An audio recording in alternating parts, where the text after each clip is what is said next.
Bonjour, bonjour, chers amis internautes. Alors, une question m'intrigue. Que faire lorsque les biens d'un défunt sont convoités? Alors, je suis avec mon cher époux. Bonsoir. Bonsoir, chérie. Et voilà une question que je pense que tu es mieux adapté pour répondre à cette question. Moi, c'est une question assez compliquée. Euh, Alors, c'est vrai que ce problème d'héritage ou bien après la mort d'un défunt, il y a toujours des conflits, il y a toujours des problèmes de partage et surtout en Afrique, il y a vraiment ce souci parfois les enfants, la veuve, les orphelins, ils sont parfois délaissés, jetés dehors. Les biens qui devraient les revenir sont partagés, mais leur part ne les revient pas comme il se doit. Et aussi, il y a parfois aussi un autre problème aussi, les défunts aussi ne laissent pas parfois un testament pour pouvoir les couvrir.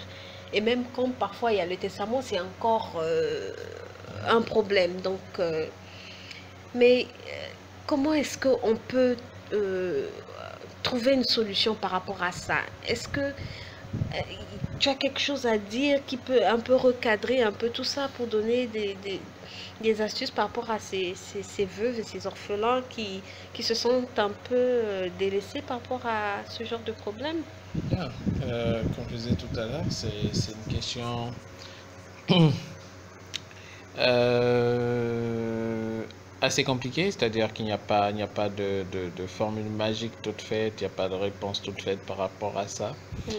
Mais en fait, le truc, c'est que, parce il y a deux étapes déjà.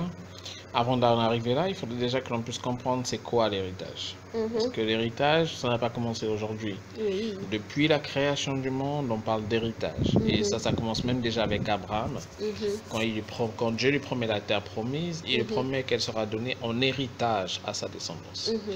En fait, et quand on voit tout le cheminement depuis la Genèse, dans l'Exode et tout le reste, on se rend compte en effet que l'héritage était mis à disposition du peuple de Dieu ou des descendants dans le but ultime de leur assurer le bien-être après le décès de l'un des parents et généralement du père ou de la mère en tout cas, Mhm. de la personne qui était leur ascendant à ce moment-là.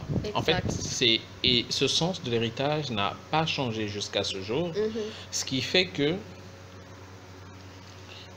il est important que chacun de nous puisse se battre Mhm. pour pouvoir laisser à ses enfants, laisser à sa descendance un héritage, parce que nos parents nous ont laissé un héritage et nous devons Mhm. en retour aussi laisser un héritage à nos enfants. Mhm. Et aujourd'hui, ce qui se passe, c'est que beaucoup de personnes décident d'attendre le décès de X ou Y personne pour s'enrichir, pour hériter de ceci ou de cela.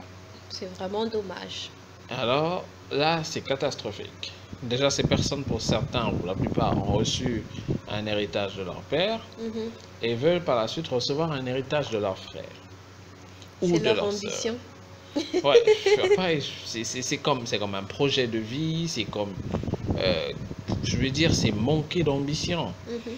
Alors, à ces personnes, moi, j'ai envie de dire, si une veuve ou un orphelin se retrouve dans une situation où sa famille, son oncle, une tante, je sais pas, un cousin convoite l'héritage que ses parents lui ont laissé, Mhm. moi j'ai envie de dire que cette personne, veuve, orphelin, n'a qu'à s'en foutre. Je suis désolé, permettez-moi le terme, mais elle n'a qu'à ne pas considérer ces personnes. Pourquoi je le dis?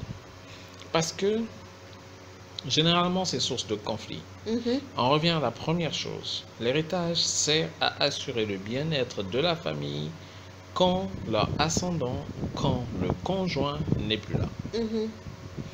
Et on peut le voir avec les écritures, Mhm. c'est que par exemple, Dans Proverbe 13, 22, Mhm. il est clairement dit que ce que l'homme de bien laisse derrière lui passe aux enfants de ses enfants. Mhm. Mais la fortune du pécheur est mise en réserve pour le juste. Mhm. Aujourd'hui, ces personnes qui ne veulent pas du tout travailler pour laisser un héritage à leurs enfants, Mhm. ces personnes seront, en fait, elles ne laisseront rien derrière elles parce que tout ce qu'elles vont travailler Mhm. ou tout ce qu'elles vont collecter Mhm. de la part des autres qui vont constituer certainement une richesse pour eux, Mhm. ne sera jamais pour leurs enfants, mais ce sera pour d'autres personnes. Mhm. Ça, c'est la première des choses. Mhm. La deuxième des choses, je prends un peu le dernier point avant, Mhm. c'est que le juste, c'est-à-dire celui qui travaille de manière juste, Mhm. honnête, dans le but de laisser quelque chose à ses enfants, ce qu'il laisse à ses enfants peut servir aux enfants de ses enfants. Mhm. On voit ici, et on le voit avec Abraham qui avait des richesses, Mhm. Isaac en a profité, Mhm. Jacob en a profité, Mhm. et donc c'est des choses qui se sont répandues de génération en génération, Mhm. et même la génération de Joseph en a profité. C'est vrai qu'il y a eu la famine, mais ils ont vécu de cet héritage. Mhm. Mhm. Et encore une fois, un héritage, ça ne se reçoit pas juste pour être consommé, Mhm. mais ça se reçoit pour être fructifié À ça. et Et travailler. travailler. C'est ça un héritage. Mhm. Quand je vois dans certaines de nos familles en Afrique, quand il y a un décès, qu'un oncle vienne prendre une chaise, une table, ou je sais pas, prendre la maison pour s'installer et cela couler douce, Mhm. je suis désolé. Il y a eu un investissement. Comment tu le rentabilises? Mhm. Ça, c'est un. Et deux, ça ne lui est pas du tout, ça ne lui a pas été destiné. Mhm. Et c'est pour ça que l'une des choses à faire pour éviter d'en arriver là, que l'on mette la veuve et les enfants dehors, Mhm. c'est de faire un Un testament. testament. Mhm. Alors, certains me diront, faire un testament, ça veut dire que je vais bientôt mourir. Voilà, c'est comme si je précipitais ma mort. Écoutez, tout ça, ce ne sont que des considérations. Mhm. Dans tous les cas, vous allez mourir. Ça, c'est clair. Mhm. Il faut, je suis désolé d'être aussi direct, Mhm. mais il faut le comprendre. C'est que dans tous les cas, l'on va mourir. Mhm. Alors, la question à laquelle il faut répondre, comment est-ce que je veux que ma famille soit traitée quand je serai mort? Mhm. Maintenant, le tout n'est pas d'écrire. Vous l'écrivez, vous partez chez un notaire, Mhm. voilà, vous le faites enregistrer auprès d'un notaire pour qu'il soit certifié. Mhm. Comme ça, le jour où vous n'êtes plus là, évidemment, c'est le notaire ou votre avocat qui lira, mais ce sera une copie conforme, reconnue par les autorités. Mhm. Ne l'écrivez pas dans un coin de votre chambre, évidemment. Rien ne prouvera que c'est vous qui l'avez écrit, Oui, c'est vrai. parce qu'il n'y a pas de témoin. Et à quel moment il faut commencer à écrire déjà? Aussi longtemps qu'on commence à avoir des biens, dès qu'on Mhm. commence à avoir un revenu, dès qu'on commence à avoir des choses que l'on peut léguer, Mhm. il faut écrire. Ok. Il faut écrire parce qu'on ne sait pas ce que nous réserve demain. Mhm. Ça, c'est l'une des choses. Mhm. L'autre aspect de la chose, c'est Mhm. le changement de mentalité. Alors, pour que ça cesse, Mhm.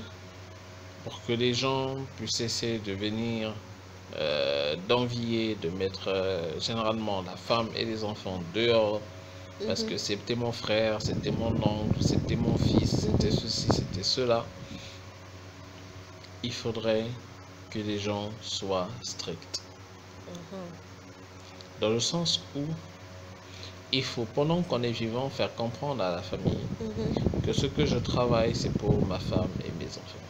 Ok. Si vous voulez quelque chose, je peux vous aider pendant que je suis vivant. Mais travaillez vous-même pour ce que vous allez laisser à vos enfants. Mhm. Ça, il faut le dire aux gens clairement. Mhm. Et l'une des choses pour y arriver, c'est de ne pas, je suis désolé, mais vous ne pouvez pas être là en train d'acheter les médicaments à la même personne qui est encore jeune, qui est valide, qui peut travailler, Mhm. toujours en train de donner du transport à quelqu'un alors qu'il peut aller trouver du boulot dans un supermarché, comme vendeur, dans un restaurant, comme servant et commencer à mettre de l'argent de côté. Mhm. On ne peut pas le faire toute la vie pendant toutes ces années. Mhm. On n'aide pas. Mhm. Le principe ici, c'est d'apprendre à pêcher. Ok. Aujourd'hui, il n'a pas de poisson, mais apprenez-lui comment pêcher un poisson. À être indépendant. À être indépendant. Ne lui donnez pas le poisson. Vous lui donnez une fois pour qu'il ait la force, mais après, montrez-lui une fois qu'il a de la force, comment est-ce qu'il peut lui-même aller pêcher son poisson. Et ça, c'est quelque chose qui est vraiment encouragé. Les gens veulent toujours être de ceux qui donnent. Non. Donner à quelqu'un, c'est pas forcément l'aider. Je suis désolé, mais souvent même, c'est l'induire en erreur. Donc, la première chose, savoir dire non. On va paraître mauvais, méchant, c'est pas grave. Deux, c'est de se fixer des limites, des règles de vie que l'on veut conserver même après nous. Parce que les gens, ils vont pas changer de manière de vivre quand on n'est plus là. S'ils n'ont pas été éduqués, s'ils n'ont pas été soumis à un certain mode de vie, évidemment, c'est à vous de choisir. Hein. Soit vous voulez que votre famille s'en sorte, soit vous ne voulez pas que votre famille s'en sorte. Ok. Si vous voulez qu'elle s'en sorte, alors vous devez imposer un rythme de vie que les gens doivent respecter. L'autre chose que j'ai souvent entendu qui crée un blocage, c'est que la veuve ne veut pas réclamer ses droits parce qu'elle a peur d'un sorcier. Bon, un sorcier, oui, mais déjà la sorcellerie, je suis désolé, mais il n'y a aucune carte d'identité qui vous dit que telle personne est sorcier. Ce n'est pas une profession. Donc, en regardant quelqu'un, vous ne saurez jamais si elle est sorcière ou pas. Donc, jusque-là, ce ne sont que des suppositions. Ok. Deux, il ne faut pas avoir peur du sorcier. Le sorcier il travaille pour le diable, mais il y a un qui est bien plus grand que lui, c'est Dieu. Vous vous confiez en Dieu, vous êtes sûr que vous avez gagné. Maintenant, sorcier ou pas, la justice ne voit pas ça. Vous êtes mise dehors parce que vos droits ont été bafoués, vous portez plainte et tout se poursuit comme il faut. Si la personne a payé des amendes, si elle doit aller en prison, eh bien, elle ira. Bon, on verra là-bas si elle est sorcière ou pas. Mais en attendant, réglons la situation. Ok. Si vous considérez que vous n'avez pas, que vous ne croyez pas en Dieu et que vous avez peur, allez voir un serviteur de Dieu qui peut vous aider, qui peut prier avec vous, qui va vous accompagner dans cette étape. Je parle de ce que je sais. C'est des choses que nous avons vécues. On nous a parlé de sorciers, on nous a menacés. Mais jusqu'à aujourd'hui, nous sommes tous là.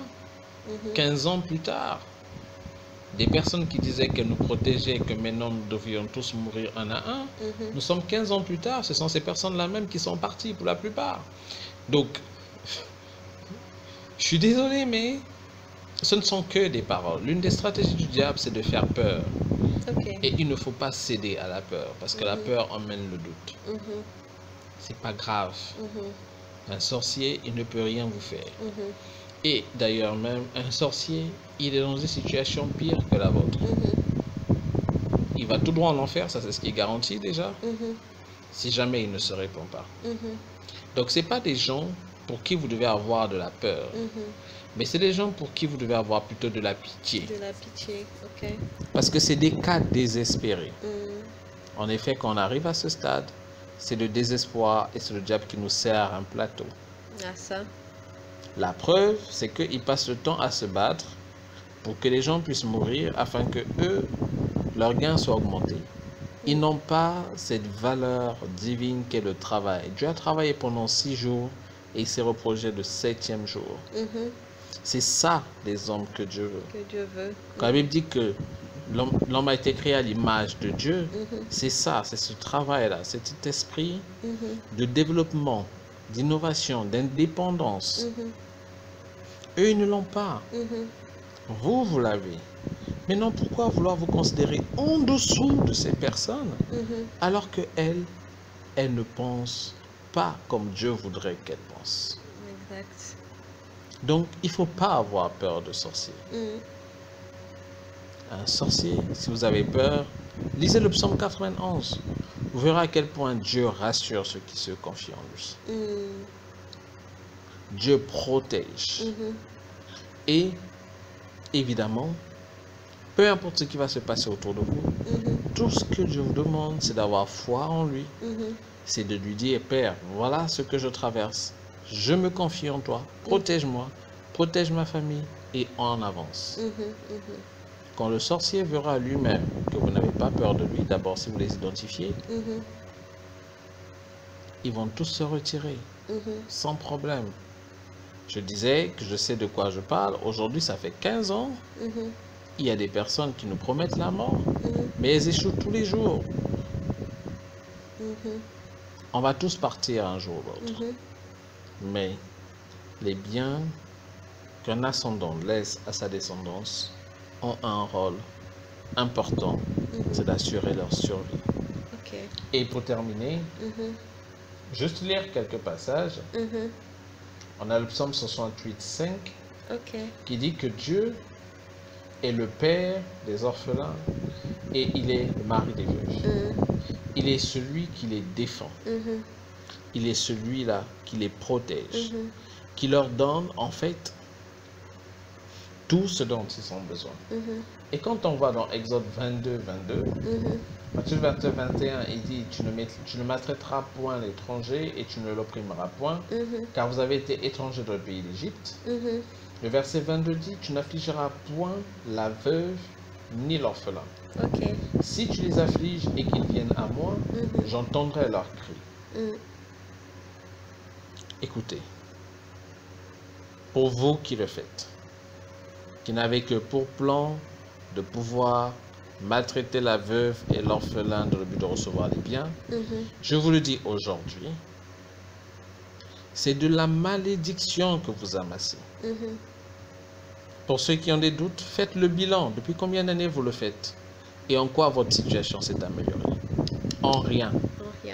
Parce que vous amassez malédiction sur malédiction. Il n'est pas encore trop tard pour changer d'avis. Parce qu'il faut le faire maintenant. Sinon, vos enfants risquent d'en subir. Et j'ai pitié d'eux parce que ce sont de pauvres innocents. Ah ça, c'est vrai. Car Dieu punit l'iniquité des pères sur les parents jusqu'à la 3e et la 4e génération de ceux qui le haïssent. Si vous haïssez Dieu et vous agitez de la sorte, ça m'étonnerait que vous puissiez transmettre l'amour de Dieu à vos enfants parce que vous ne l'avez pas vous-même. On ne donne que ce qu'on a. À un moment donné, il faut réfléchir. C'est bien les biens d'autrui, mais combien de vies on détruit? En plus de celles que nous sommes en train de détruire directement, que nous voyons, je parle de la veuve et des orphelins, mais nos descendants, combien on détruit? Voyez à quel point la haine fait des choses. Le voleur ne vient que pour dérober, détruire et tuer. Et c'est ce qui se passe dans votre vie quand vous convoitez et à tout prix, vous voulez déposséder les veuves et les orphelins de ce qui leur reste après avoir perdu leur être cher. Alors attention. Là, c'est personnellement à ceux qui le font. Et à ceux qui auraient pensé le faire. J'espère que ce message vous permettra de vous arrêter et de reprendre conscience. Car rassurez-vous, ce n'est que la malédiction. Si vous avez des doutes, vous pouvez essayer et Dieu vous dira comment ça se passe après. Mais je ne vous souhaite pas d'en arriver là. Ressaisissez-vous pendant qu'il y a encore temps. Changez d'attitude. Demandez pardon à toutes ces veuves et ces orphelins que vous avez blessés. Parce que vous ne savez pas, la parole de Dieu le dit. S'ils crient à lui, il entendra leurs cris. Et Dieu est juste. Et il ne fait pas exception de personne. De même que le juste punit celui qui a tué, Dieu punira celui qui a mal fait. Il est miséricordieux, il est bon, mais il est aussi juste. Voilà ce que je pourrais dire pour terminer. En tout cas, merci beaucoup pour cet encouragement et pour ces versets qui donnent également à se remettre en question pour toutes ces personnes qui font cela. Et peut-être rapidement, dans quelques mots, est-ce que tu peux donner un petit briefing pour savoir un peu, au cas où la personne, le défunt, ne laisse pas de testament pour éviter l'excès contestation de famille pour le partage, qu'est-ce qui se fait au fait, il faut aller auprès des autorités pour faire le partage. Et comment ça se passe généralement, un peu en bref, quelque chose comme Bon, ça. déjà, chaque pays a sa législation. Mm, Donc là, il est du devoir de la veuve, généralement, de se renseigner sur ce que dit la loi mhm, et à cet effet, contacter un avocat mhm, qui lui pourra porter euh, le problème auprès de la juridiction compétente pour faire le mhm, partage. mhm, Parce que généralement, quand il n'y a pas de testament et qu'il y a un conflit, mhm. le législateur décide de faire un partage selon ce qui est défini dans les textes. Ok. Dans les pays, certains pays, c'est 40% pour la veuve, 40% pour les enfants et 20% pour le reste de la famille élargie. Mhm, D'autres pays ont évidemment, d'autres règles de partage là-dessus, mhm, mais il ne faudrait pas que, comme je disais tout à l'heure, que la veuve subisse et qu'elle reste seule dans son coin. Non, mhm. juste par simple peur, non, pas du tout. Qu'elles prennent un avocat et qu'ils fassent valoir leurs droits. Ok. C'est leur C'est droit. leur droit. Mm, Chaque parent doit laisser en fait un héritage à ses enfants. mhm, Donc, c'est leur droit, ils doivent l'avoir, ils doivent le réclamer. mm. Donc, voilà un peu. En tout cas, merci beaucoup. Merci à tous nos amis internautes aussi d'avoir soulevé cette question et j'espère que ça nous a tous encouragés, fortifiés.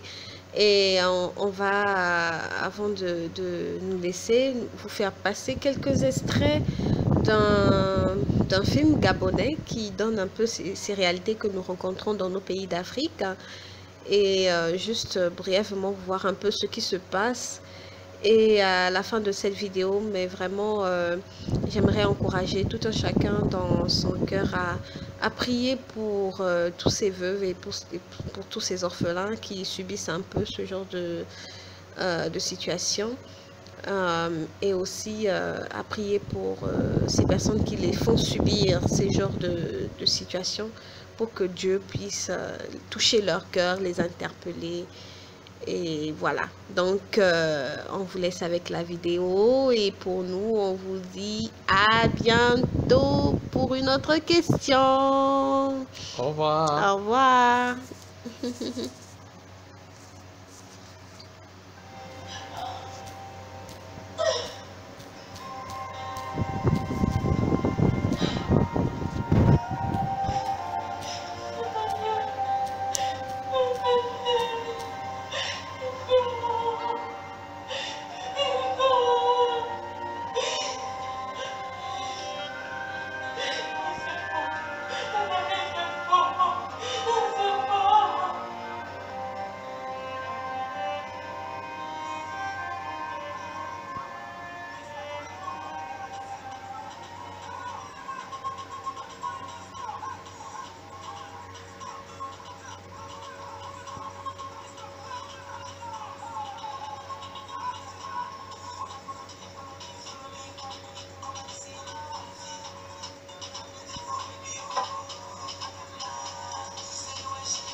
Manuel est mort. Quand? Attends. Mais qu'est-ce qui s'est passé?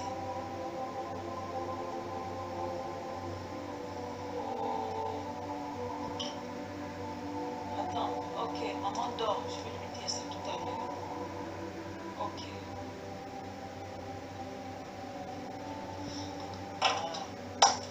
Allô? Détourne. Maman! Maman! Quoi encore? Maman, viens pas entendre ça là.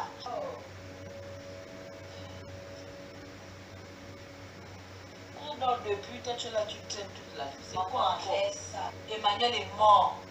Quoi? Oh, mais Emmanuel est mort. C'est Blanche qui vient de m'appeler là. Il paraît que les bandits sont rentrés là-bas. Et on lui a tiré dessus.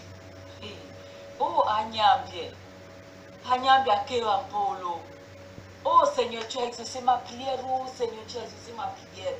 Merci Seigneur, je te dis merci 1000 fois. Merci. Tu as vu Lily? On verra ce que va devenir Blanche là après la mort de Emmanuel.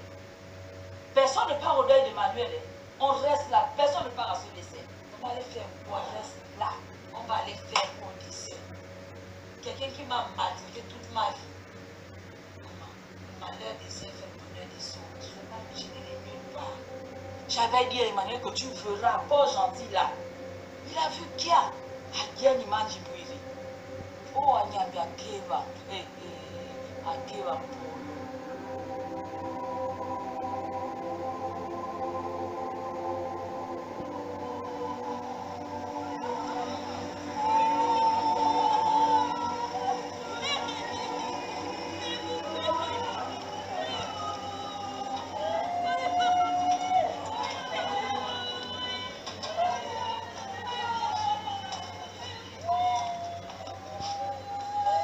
Madame, je voulais vous remettre cet argent. Cela vous servira, c'est ma contribution personnelle. Elle n'a rien à voir avec la société Oreti. Je sais que dans des conditions pareilles, on a besoin de liquidité. Non, je vous dis, madame, c'est moi qui viendrai choisir le cercueil de mon grand frère. Ok, d'accord. Quel nom? Non, je n'ai pas d'homme. Non, je n'ai pas d'homme. Quand j'ai emmené le corps de mon frère là-bas, il était là. Voilà, donc vous m'attendez. Ok. Madame, qu'est-ce que vous venez de faire? Monsieur, vous vous adressez à moi? Oui.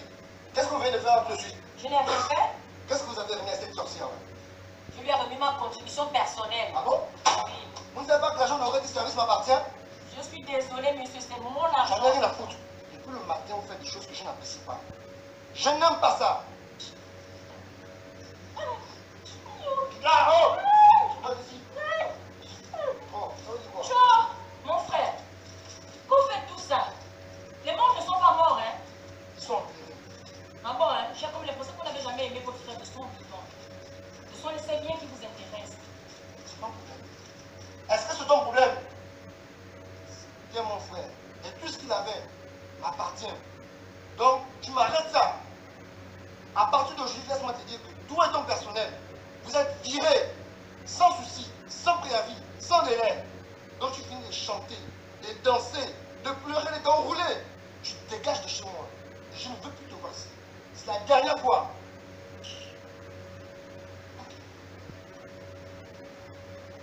Toi là, je m'adresse à toi. C'est pas la peine de percer tes lames de crocodile là. Comme hier, on vous a dit la vérité, ta famille et toi, vous êtes partis chez les bandits pour venir tuer mon frère. Blanche, mon frère est mort. Je vais venger mon frère. Tu vas partir de cette maison. Tu vas partir. Tu vas me laisser les deux enfants. D'ailleurs, tout le monde sait qu'ils ne sont pas d'Emmanuel. Comme ça, je saurai ce que je vais en faire. Tu vas partir de cette maison. Mets pas un torchon, mets pas une fourchette. Nu comme tu es venu. Blanche. Tu as tué Emmanuel. Tu l'as tué. Je vais d'abord commencer par te lever. Tout de suite pour sortir de cette maison. Je vais te lever, Blanche. Je n'ai pas fait de beaucoup parler. Lève-toi. Lève-toi. Ne fatigue pas. Ah, laisse-la. Oh, laisse-la. Oh, laisse-la. Tu vas pas. Oh.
Ils sont venus vous déposer vos enfants. Parce que tout le monde sait que ce ne sont pas les enfants d'Emmanuel. Comme ce sont les enfants de ta soeur Blanche. Reprenez vos enfants. Allez là-bas. Malheureux que vous êtes. Et vous deux là, regardez-moi bien. Vous n'êtes pas venus ici pour dormir. La belle vie là, c'est fini. Vous êtes venus travailler. Allez à la cuisine, dépêchez-vous. Dépêchez-vous, allez à la cuisine. Regardez la zora, venez ignambe.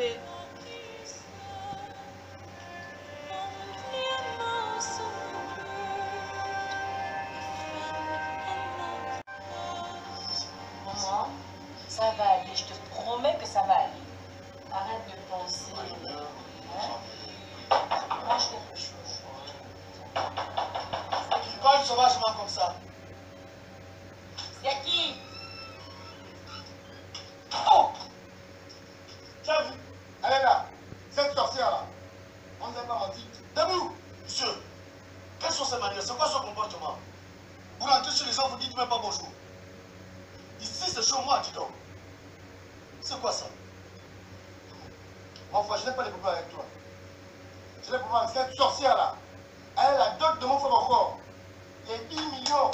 Et sa famille avait exigé à mon frère l'a doté. Donc, tant qu'elle n'a pas remboursé, elle appartient à ma famille. Et c'est pourquoi vous la poussez juste chez moi.